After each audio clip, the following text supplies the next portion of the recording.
Ontem no Paraná, o Procon fez um alerta para um novo golpe que tem sido aplicado por Pix.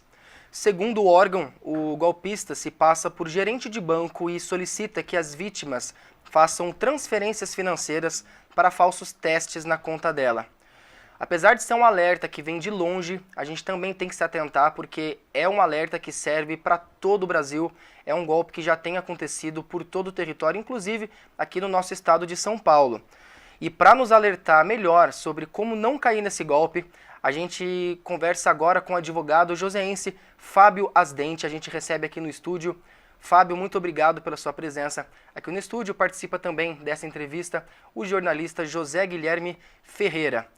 Fábio, é inacreditável, né? O Pix recém chegou no país e já tem gente aplicando diversos tipos de golpe aí. Conta pra gente quais que são os principais tipos de golpe no Pix que acontecem hoje. Bom dia, Matheus. Bom dia a todos os ouvintes da Rádio SP Rio. Os golpes, são 3 golpes que têm sido realizados na praça, né? O primeiro golpe que tem mais acontecido é o golpe em que os farsantes se passam como algum ente familiar e pelo WhatsApp trocam a foto do ente familiar e acabam agindo, o que acaba acontecendo? Eles acabam se passando por outra pessoa da família e essa pessoa acaba acontecendo os depósitos em nome dessa pessoa farsante. O segundo golpe que é utilizado é quando os golpistas se passam por gerentes da própria instituição financeira, né? E o terceiro golpe que hoje vem sendo praticado também é quando os golpistas hackeiam as mídias sociais e os sites de, por exemplo, pousadas e prestadores de serviços e acabam nesse hackeamento, acabam entrando em contato com a pessoa interessada, né, através do WhatsApp, e essa pessoa acaba depositando os valores para os golpistas. Então, são esses 3 golpes que têm sido mais aplicados, né, e além de outros que, né, os golpistas sempre descobrem outras formas de praticar outros tipos de golpe, né? Então tem que ficar muito atento. Exatamente. Zé Guilherme? Oi, Fábio. Bom dia. Bom dia. Dentro dessa malandragem toda aí, como que quais os cuidados que a gente deve ter ao entrar no Pix, né? Ao fazer o cadastramento, ao fazer pagamentos? Quais são os cuidados que a gente tem que ter? Bom dia, José Guilherme. É uma ótima pergunta. Hoje, os mecanismos de defesa são realmente... hoje ainda não foram, na minha opinião, não foi desenvolvido de uma forma segura o Pix. E as instituições financeiras, hoje, para você realizar um Pix, você precisa apenas passar a chave Pix, né, como todo mundo conhece. Ou seja, ou um e-mail ou o seu telefone.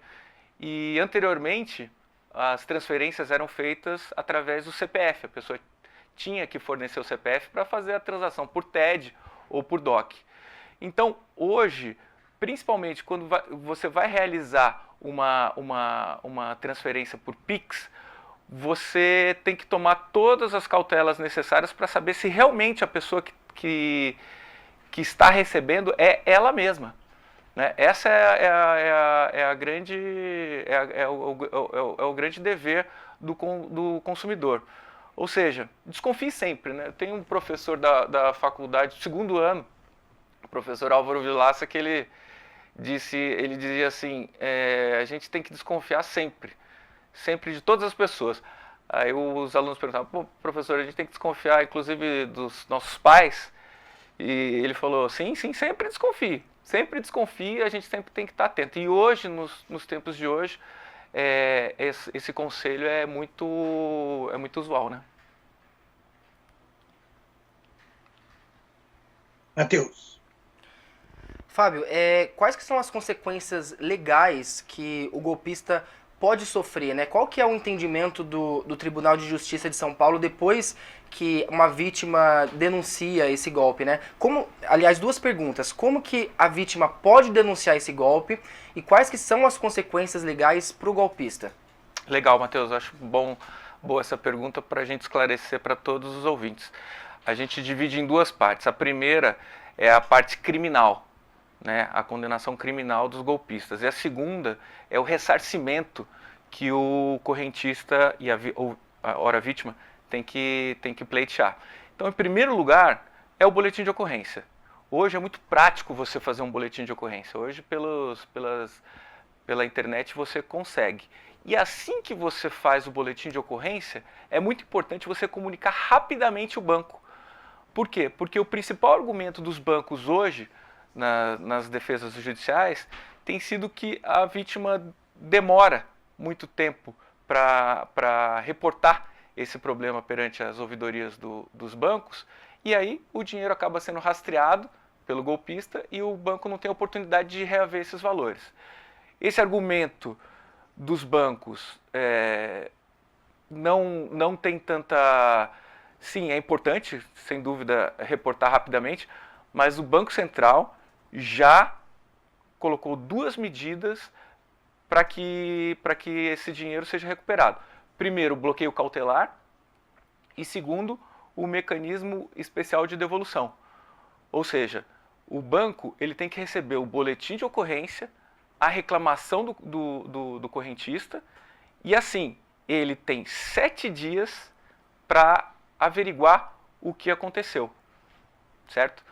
Se o banco, porventura, você tiver algum problema que não consiga fazer essa reclamação, o que a gente aconselha? A entrar no site do Banco Central e reportar ao Banco Central.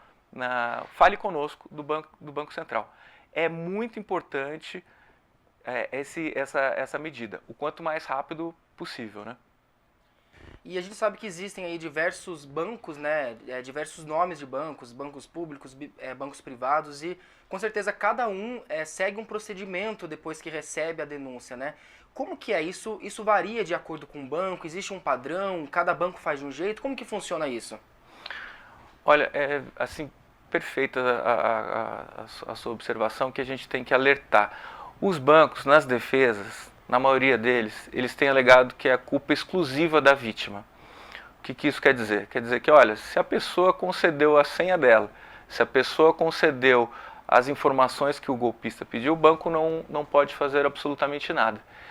E, na verdade, o STJ já tem decisões, né, inclusive já tem a súmula 479, que determina a responsabilidade objetiva dos bancos nesses casos. O que quer dizer a responsabilidade objetiva para o ouvinte? É um termo jurídico, né? Quer dizer que o consumidor ele é isento de culpa. Desculpa, isento de culpa não, perdão. O consumidor é uma culpa, a responsabilidade objetiva é uma tese em que o banco é o responsável independente de culpa da vítima. Importante isso. É independente da culpa.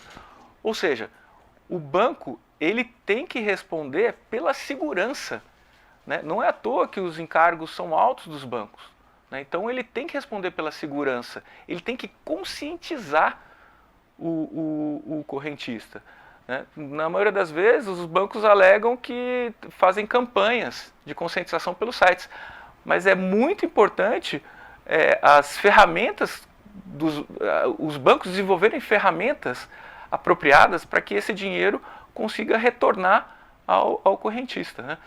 Inclusive, como na última pergunta você me fez, eu acabei não respondendo.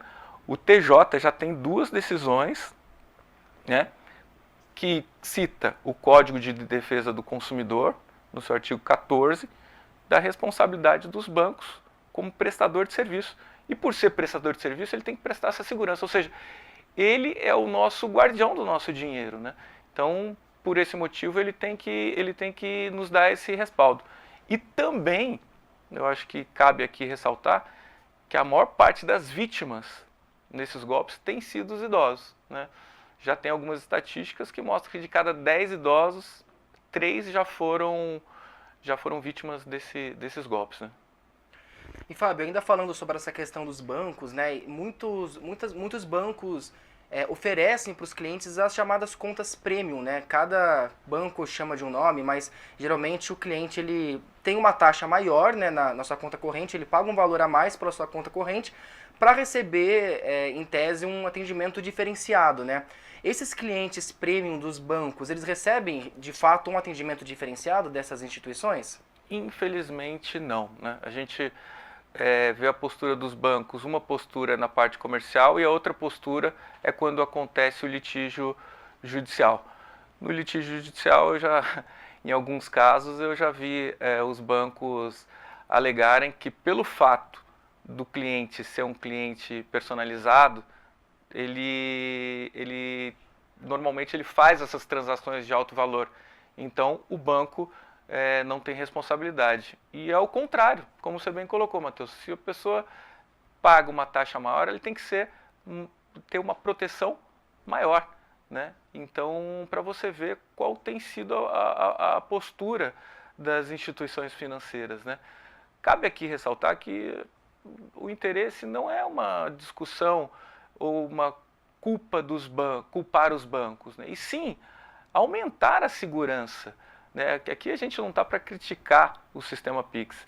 Ele veio para trazer praticidade, ele veio para ajudar as pessoas a fazerem os pagamentos de uma forma mais rápida, de uma forma mais célere, mas no meu entendimento é desprovido de segurança nesse momento. Então, o que cabe às instituições financeiras e ao Banco Central também? Desenvolver ferramentas que possa dar mais tranquilidade e mais segurança para as pessoas fazerem as suas transações, né? Muito bem, Fábio, antes da gente terminar a nossa entrevista, uma última pergunta, ainda falando sobre essa questão dos bancos, e que também é um alerta, né? Porque existe um outro golpe que também tem sido aplicado bastante recentemente, que são os golpes nos bancos digitais, né? No momento que o cliente ele vai abrir ali a sua conta nos bancos digitais, que é uma coisa muito fácil, né? Basta você enviar os seus documentos. Muitos clientes acabam caindo também em golpes nesses bancos digitais, né? Como que funciona esse golpe, né? O que os golpistas têm pensado, o que eles têm feito para aplicar esse golpe? Como é que funciona isso? Olha, Matheus, a criatividade dos delinquentes é extraordinária.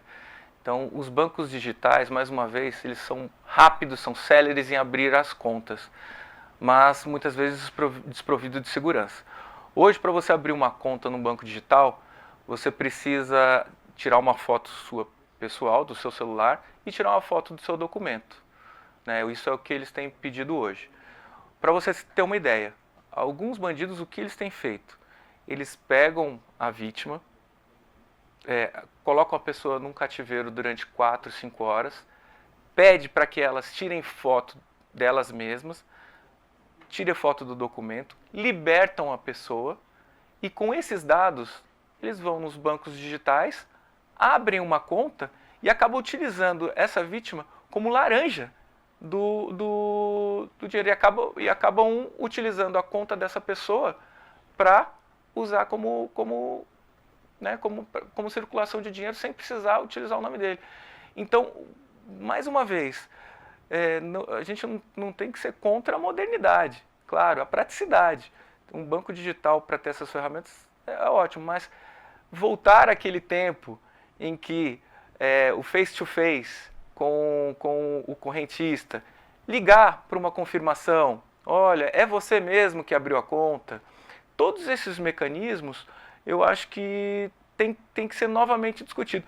Eu até sugiro, né, aqui a rádio, a gente abrir um debate, né, com o pessoal, os advogados das instituições financeiras, para que a gente possa, dessa forma, continuar utilizando a ferramenta, mas de uma forma mais segura, né, porque os golpes têm acontecido e não são poucos.